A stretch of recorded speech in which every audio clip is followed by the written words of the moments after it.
today an interview with Benj Axwel. It's a new topic for the channel, live music. Benj is a musician, and we're going to have a bit of a chat with him today about his music. G'day Ben, how you going, mate? I'm good, Rob. How are you, buddy? Yeah, good. Yeah, awesome. I've been following Ben now for a few months and really enjoying the music. And, good. Yeah, alright, so as I said, I've only been following you for a few months, but how long have you been doing covers for? Well, I've been doing music since I was 18, but I kind of got into covers around the age of 21. 22, just to pick up some extra work. So I'm from Newcastle originally. There's a lot of covers musicians up that way. I just fell into singing for a band. So what's that? 18 years now. I've been doing covers on and off. But yeah, it really started when I kind of found my voice and sort of found my singing voice. And the guitars sort of came into it later on. But since I was a sprightly young chap, all that time ago, And which musicians inspire you? Well, I'm a product of the grunge era, so Chris Cornell, I'd say, is a massive influence probably on my sound and kind of how I come across. Just other Stone Temple Pilots, Bush, Live. Kind of around that post-grunge era is where I kind of found rock and roll music. But even when I was a kid, I was a massive Michael Jackson fan, big fan of the pop charts and all that top 40 stuff. So pretty eclectic taste. But I would say that Chris Cornell is probably where I kind of centre myself in front of my home, and just look up to him massively as an artist and as a singer. Cool. Where do you see yourself in about 5 years from now? Good question. So I do my own material, just acoustic bass, but I also sort of crank up the amps and play in a loud rock band as well. So it'd be really good if the profile around those projects sort of took off. But I really love doing this. I'm in my late 30s now, and I've kind of found a real comfort in sort of playing around the pubs around Sydney. Being from Newcastle, it's kind of a bit of a graduation in so many ways. So I'd like to keep doing this on Fridays and Saturday nights. It'd be good if sort of my original stuff sort of got a bit of a profile, and I was doing more of that around pubs and clubs as well. And where's your favourite place to play? Covers? Yeah. Oh, that's not fair, because they're all really supportive of live music, and they're all really supportive of having covers musicians come in and perform entertainment for people. So should you say the Adelaide, because that's where we are? Yeah, look, this place is great. Like particularly for Penrith, there's out west. Predominantly, people love rock music, and predominantly and they really love the acoustic sort of real vibrant, energetic rock that I do out here in the west. So that's really good. But also southwest as well, down Campbelltown and Narellan Way and those areas. I tend not to like the city so much as a preference, simply because people are there sort of to sort of meet up with their friends and not really concerned about what I'm doing, But it's good that, you get a lot of people, particularly out here in Penrith and out the west areas and down the southwest, coming out just telling you how much they appreciate what you do, So, I've got to shout out MacArthur Tavern, Rainier Hotel, the George at Picton. There's a few venues as well as the Overlander. Goes around the Bankstown area. Sutherland, Club on East, Sutherland is also a personal favourite of mine, because my friends, where I live down that way. So I know you asked a pointed question, but I'm not going to give you a direct answer. That's all right. With the current COVID situation, has that affected you much?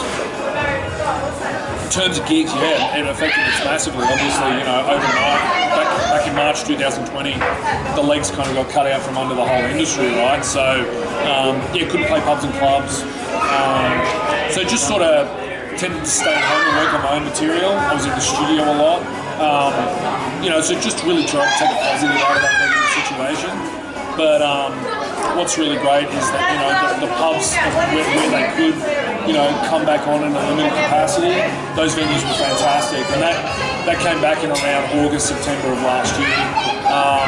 And like it's all systems go at the moment, which is fantastic. So to answer your question, yeah, COVID was tough, but I mean, there was a lot more people that were done a lot harder. Music is entertainment. It's not an essential industry. It is an entertainment industry, so it's important that there's essential workers that looked after first and foremost. And then when we're ready to come back on, we can do what we do. So, yeah. Okay, so you may have noticed that me and Benj are at a different location today, wearing different stuff. Silly me filled up my memory card. Benj has been nice enough to come back and continue the interview with me today. So we'll start off. Yeah. So you've explained to me before about different voice techniques with your singing. Yeah. And would you be able to explain a bit of that to the viewers? Yeah, sure. So, I mean, for covers gigs, I'm doing like 3 or 4 hours at a time, right? So it can be quite fatiguing on the voice, and so when I first started doing covers gigs, I just used to blow my voice out all the time because I didn't know the right techniques, or really I was too busy trying to go for passion and the energy rather than thinking that I'm trying to run a marathon and not a sprint, right? So I guess I had to spend some time really sort of understanding the different types of voices. Where you've got chest and throat voice, and you've got head voice. And particularly when you're playing covers, you don't want to be belting out big volumes all the time because you're usually in a small space, in a pub. And you really want the microphone and the PA to do a lot of the work. So it's about trying to hit high notes without going very loud with them and pushing. And that's where head voice sort of really comes in. So one of my favourite humans on the planet, Francine Bell, who was my singing teacher, based up on the Central Coast. She very much taught me about how to sing into my face as a head technique, and it's done me wonders. I mean, I'm on my 3rd gig this weekend, and I can still talk to you, right? And I'm about to get up and play for 4 hours, and I feel pretty good about that. So. Yeah, it wasn't. It was a process. It's been a process over a couple of years, but definitely glad that I used to learn how to use my head voice and not so much rely on pure gusto and throwing my voice out. And I don't drink at gigs anymore either, and I think that's had a big impact as well. Yeah, that's good. Okay. So what's the most interesting thing that's happened at a gig? Interesting? Yeah, with the crowd and yourself.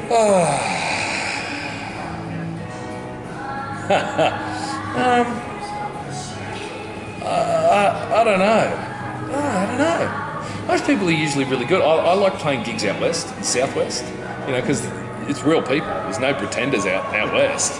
So they tell you if you're full of shit, or shut up and play a song, and I very much treat covers gigs like a social interaction, and getting to meet people. I've played these songs thousands of times, There's only so many times you can play Wonderwall before you start to find ways to try and make it interesting, right? So, I don't know, usually Samoans come up, and they usually like to roughhouse you, and but you got to be careful though, because I do this three times a week, and I am very funny. So I will. I'm very good at escalating a situation and de-escalating the situation straight after. But I don't know if anything, when it comes to covers gigs, I don't know if anything weird has really happened. Not off the top of my head, anyway. But it's always really nice when people come up and say they really enjoyed the show, or if they get a bit too rowdy or want to try and grab the microphone. And usually I'll be insulting to them, coated in sugar, So yeah, I'd like to be able to tell you a graphic story, Rob. I just don't really have one, really. Sorry, mate. All good, mate. You're a guitarist. I am. How many times have you broken your G-string? How many times have I broken? It's the D that usually goes. I break the D. That's right. My G-string has snapped. Probably only 3 times. It's not a string that goes. But yeah, I'm a bit of a stickler for fresh strings, so every 6 or 7 gigs, I usually like to refresh the strings, and I buy quality strings. So my G strings are quality, and and I'm happy to say that they don't misbehave. The G strings is pretty good actually. So you cheeky bugger. All good. Huh? Can't eat in this. I can't eat. You've got to eat on those 6 tables. I'll move it down there in a second. Thanks. So yeah, you were saying you're a pretty funny guy. I've heard a lot of your jokes. So what's your best musician joke? Well, oh, okay, yeah. I say a music related joke. Okay. How do you know when there's a singer at your door? Can't find the right key. How do you know when there's a drummer at your door? He knocks and he keeps on knocking. What's the difference? Oh, this is my favourite. What's the difference between a drum machine and a drummer? You only have to put the information into a drum machine once, and it won't steal your girlfriend. So there you go. But yeah, usually it's about feeding off people, and that's the good thing about Aussie humour, right? Is it's all about making fun of yourself and making fun of other people without it being too serious, right? And I think that's why I get repeat business, you know. And this one, I'm playing here 3 times next month, you know. It's one of my favourite pubs to play. And I think it's because the locals, you know, they understand that I'm not too sensitive, you know. You can try and get me, but like I said, I do this 3 times a week, and I do it for 12 hours a week, and I am funny. So that'll get you unstuck, yeah. And so those are a few of my favourite jokes, yeah. I like it. You like it, good. And so you play the guitar. Is there anything else you play? Oh, my parents threw me into keyboard when I was a kid. So when I was 8, I probably learned keyboard right at the age of 14. Don't ask me to play it now, shit. But it did give me a very good solid foundation in terms of understanding music. The guitar is the opposite side of the coin. You know, piano's very easy; it's all laid out right there. Whereas guitar's a bit different. I don't know if you treat bass as a different instrument, but I did take professional bass lessons for about 6 months, so I got a pretty good understanding of that. I'm not talented enough for drums. Drums is a different thing. But singing guitar, I would say are my main things. You know, I've studied singing, I've studied guitar, but no, it would be awesome if I could play like 80s saxophone, you know, or you know, something a bit. I play the melody pop, you know, like choppa chop, you know.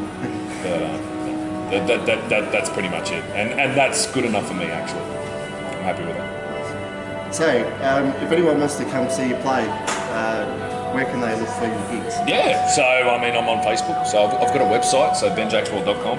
I don't update that too often, but it'll give you links to some of my solo material, so the stuff that I write. And then on Facebook, you've got Benj Axwel covers. So I just updated all my June dates today, actually, so they're all up. So once a month, you know, sort of refresh it. Friday and Saturdays for the most part, sometimes Sundays. And also my original stuff, Benj Axwel on Facebook. And my original band, we're called The Opinion Industry, and we're releasing music really soon. And we have a website, opinionindustry.com.au, and just give me a call, tell you where I am, you know. Nice. You know. Thanks for the chat, mate. Thanks, buddy. Always a pleasure.